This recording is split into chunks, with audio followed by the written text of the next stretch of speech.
Hello there, everybody, and welcome. Regular on this channel. Is he a regular? Yeah, I think he's been on my channel like 4 or 5 times or so. The end is near for LeBron. Hopefully not, but I seen that he had like a torn ligament or a torn tendon in his foot or something like After that. the Lakers were swept by the Denver Nuggets, LeBron James expressed some uncertainty about his future in the NBA. A lot of people think this is crazy and he still has a number of competitive seasons ahead of him, but I think we really have to start accepting that this might be the beginning of the end for LeBron. Welcome back, everybody. I'm Dr. Brian Suter, and if you're new to the channel, my goal here is to teach you about the medical side of the sports world. So if that kind of thing interests you, then please consider subscribing to help support the channel. I want to examine where LeBron is from a health standpoint at this time in his career. Most reasonable NBA fans would accept that LeBron is at a different stage in his career, but I don't think most people have accepted the reality of really where he is and how quickly this could end. But that's okay, and honestly should be the expectation based on some fundamental facts about medicine and the human body and looking back at LeBron's career. I want to start short term with LeBron's foot injury, and then we'll go a little bit more big picture with his overall career and look at some statistics about his minutes played and talk about some real fundamental biology. This, of course, was the play where LeBron injured his right foot. And at the time, I was honestly pretty stumped. I went back and forth with what this could have been. We came to learn that it was actually a tendon injury in LeBron's foot. There's, of course, that great story about how he saw multiple doctors. They recommended surgery, but then he went to the LeBron James of feet, whoever that might be, who said he didn't need surgery and continued playing on it. Earlier this week, he told some reporters that he was going to get an MRI to see if the tendon had healed and then consider whether or not to have a surgery. It was the right foot, and even looking back at this play in hindsight with everything that we know now, I still have a hard time really knowing fully what tendon this could be. We'll look with our anatomy tool just how many tendons there are throughout the foot and the ankle. The only thing, maybe looking back, there's a little bit of some inversion where that ankle rolls outward a little bit that might stretch more of the tendons on the outside of the foot, but there are still, looking back, knowing it was a tendon injury, it's really hard to say exactly which tendon might have been specifically involved. With our bidigital anatomy tool here, what I've done is shown all the different muscles around the ankle and in the foot. And as you can see, there are a lot of them. The tendon, of course, is the part of the muscle unit that connects the muscle to the bone. Ligaments connect bones to bones, but tendons connect muscles to bones. What I was talking about with that little bit of inversion that LeBron gets, there's two tendons on the outside of the ankle called the peroneus longus and the peroneus brevis, highlighted here in yellow, these big long tendons that wrap around the outside of our ankle, bone prominence called the lateral malleolus, and they're really important to help stabilize our ankle whenever we have something like an ankle sprain. Certainly you can have some little partial thickness tears, what we call like a longitudinal split tear, where there's just a small little tear running through this tendon. But if one of these tendons had completely torn or avulsed off of the bone, I'd find it hard to believe that LeBron would have even been functional enough to continue playing. So I think any of these tendons throughout the foot that we're talking about, whether it's one of these muscles that originates higher up in the leg with a long tendon that goes down to cross the ankle, or if it's any of They these did say it was multiple towards the layers bottom. of muscles and tendons in his foot that would have been torn. When we talk about just severity of a tendon injury, of course, a grade 1 is going to be just a little bit of a strain. Grade 2 may be a more significant partial tear versus grade 3, a big full rupture. I find it hard to believe that LeBron was playing with any sort of true rupture, because when we get ruptures of tendons, we start to lose function. And despite being somewhat limited, LeBron still could have bursts of good function. And no matter how well you can compensate for pain, if you just completely cut a tendon, you're going to lose the function. Now, there are some smaller types of tendon injuries, like a turf toe, for example, which can involve this tendon out here at the undersurface of the big toe that maybe you could brace enough, support enough if there was a significant injury.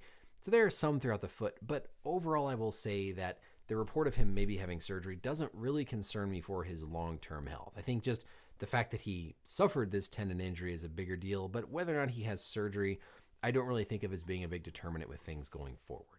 Next, I want to zoom out and look a little bit more big picture with LeBron's overall career and health. But first, a quick shout out and a word from the sponsor of today's video. This video is sponsored by Tommy John. If there's such a thing as Was having it an a shirt? underwear game, mine was seriously lacking before I discovered Tommy John. Like most guys, I would go to your average store and all of that. Feels that are do all that. Tommy really relaxing and use my 25.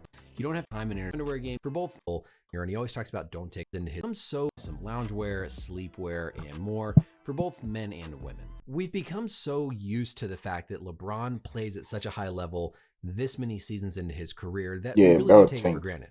I love listening to Kevin O'Connor with The Ringer, and he always talks about don't take LeBron for granted. And I think We've just come to expect this really high level of the LeBron of old, despite where the objective facts are with where he's at in his career. The fact of the matter is this happens to every single athlete, where they eventually reach a point in their career where their bodies just don't hold up and they're not competing at the same level.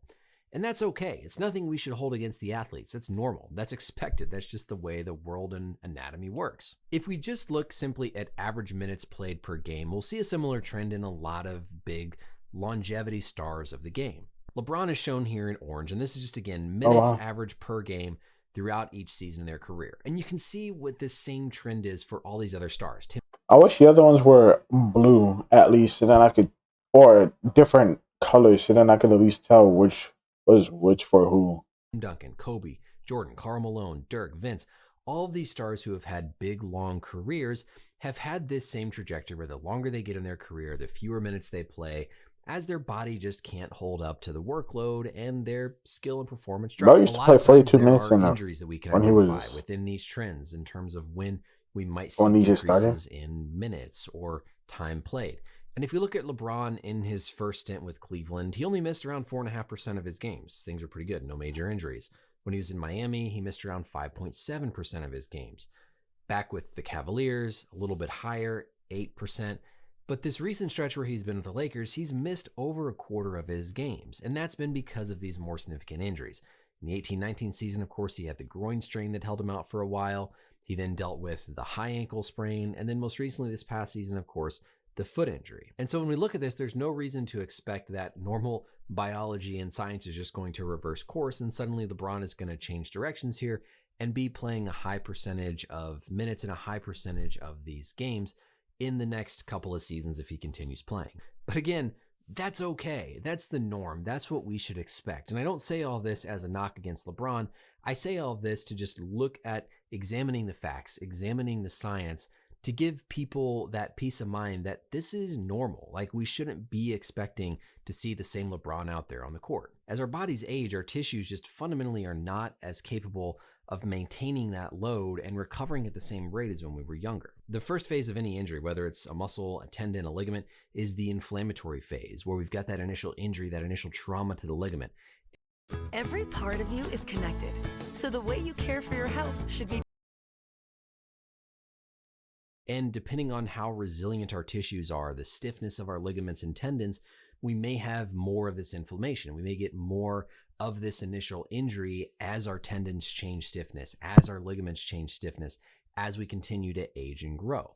The next phase is this proliferation phase, where now we have new cells trying to come in and help develop new muscle, help to regenerate and heal those ligament and tendon collagen fibers. But as we age, we lose that regenerative capability. And then the final phase is the remodeling. This is where everything sort of gets reorganized and looks more like that normal, healthy tissue. And this phase can take even longer as well. So it's not just that people can't tolerate pain as they age, is that fundamentally the healing processes within our body aren't as efficient. They're not as reliable. Our tissues can't maintain the same amount of load.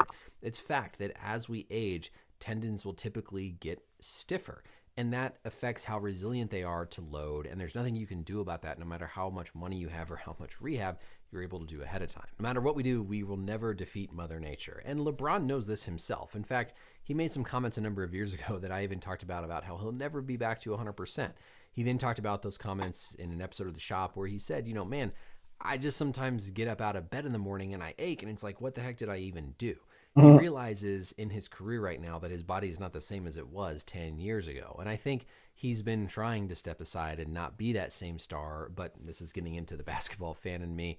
There's just been nobody else. Sadie hasn't been able to step up and be the star in his place, and so that load gets put back on LeBron. The part of this that worries me is that sometimes when these stars age, if they continue to play too long, we see something more catastrophic, or we see such a drop off from their physical ability that it almost makes us forget about what they were back at the peak of their career. I grew up a Colts fan, and so I had to see Peyton Manning and his noodle arm in Denver, and I really felt like it kind of took away from the rest of his career. My worry is the longer LeBron plays, not only do we risk seeing a decrement in his performance, but we risk seeing that more catastrophic injury, something like an ACL or an Achilles rupture, that is going to be more prevalent the older that you get. Right now, we're at that phase where I feel like we can get these heroic games from LeBron, but we're not going to get a heroic entire playoff stretch. As these years go by, those heroic games turn into heroic halves, which turn into heroic quarters, which turn into heroic stints. And again, this is all normal. This is all expected. This is all part of how athletes age, and something that I think, again, LeBron is very aware of and trying to work through. It honestly wouldn't surprise me at all if he stepped away next season and didn't play. Maybe he gets a surgery on his foot, decides he's just going to walk away from the game for a year, let his body heal up, watch Bronny play in college, and then try and come back the following season. That's what a bunch of people were saying. In the league, and kind of give it one last push. That would not surprise me at all.